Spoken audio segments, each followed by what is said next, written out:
गहरी जी। सांसें लेने का क्या ढंग होगा कि मान लीजिए कि हमको गहरी सांसें शुरू करनी है तो हम धीरे धीरे सांस छोड़ेंगे, सांस पूरी छोड़ देंगे, थोड़ी देर रोकेंगे कुछ सेकंड और फिर से गहरी सांसें फिर अपने अंदर आने देंगे। जब आप सांस पूरी छोड़ देते हो तो ऑटोमेटिकली आपको गहरी सांसें आती हैं जो नाभि से आएगी पूरी।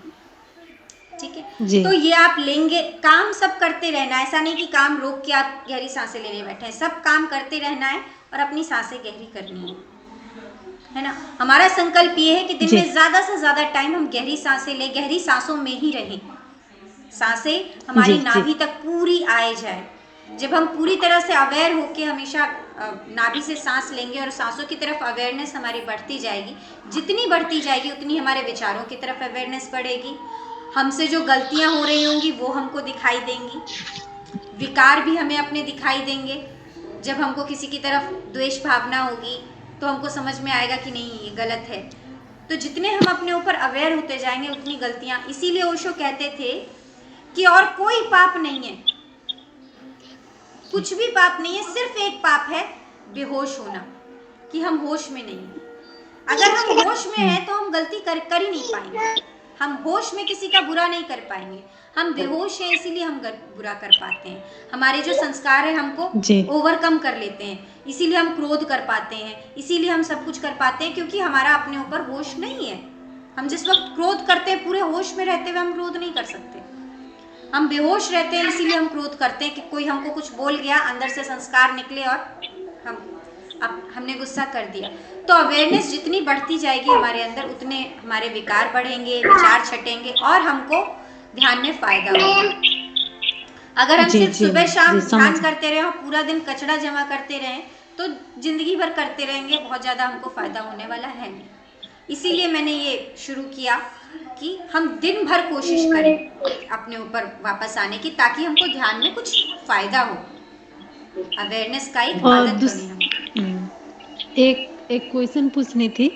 सो बोलते हैं ना हम बाहर जाते और हम नेगेटिव एनर्जी एब्जॉर्ब करते हैं, उसके लिए प्रोटेक्शन चाहिए। तो ये प्रोटेक्शन ज़रूरत है और ये श्वास से ज़रूरत है। ये लाइक ऐसे हम डीप ब्रीदिंग करते हैं तो उसमें भी अवेयरनेस आ जाए तो हम नेगेटिव एनर्जी एब्जॉर्ब नहीं करते और still we need a protection.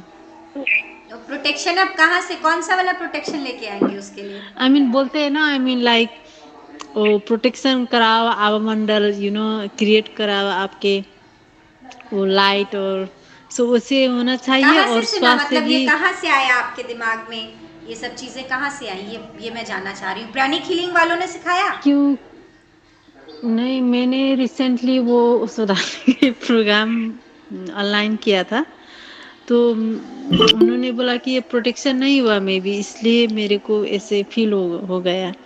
सो मैंने इसलिए पूछ रही थी कि वो प्रोटेक्शन ज़रूरत है या इसकी वजह से हो रही है और मैं नेगेटिव एनर्जी एब्जॉर्ब कर रही हूँ और एक तो आपने बहुत सारी चीज़ें अपने दिमाग में भर ली। देखिए ये सब चीज़ें मैं नहीं कहूँगी कि एग्जिस्ट नहीं करती है, ये सब चीज़ें एग्जिस्ट करती हैं, ठीक है, लेकिन जो जी। रेगुलर ध्यान कर रहा हो उसका आभा मंडल ऑलरेडी इतना फैला हुआ होता है कि उसके अंदर चीज़ें नहीं घुसेंगी, नेगेटिव एनर्जीज बहुत ज़्यादा वो नहीं होंगी, रिपेल करता है आपका और उस चीज़ को। लेकिन उसके लिए आप मेडिटेशन में रेगुलर अगर आप हैं तो आपको नहीं उसकी ज़रूरत है। और बाकी वो चीज़ें जो लोग करते हैं मैं उन चीज़ों के बारे में नहीं जानती हूँ या मैंने कभी उस चीज़ को यूज़ नहीं जी। किया, जी। लेकिन इतना मुझे पता है कि जो भी नेगेटिविटी है, सब चीज़ें हैं, एग्जिस्ट जी। करती हैं, ग्रह है, दोष है, सब चीज़ें हैं, लेकिन अगर आप जी। अच्छे मेडिटेटर हैं तो आपको जी। बहुत इफेक्ट नहीं करेंगी चीज़ें। जी।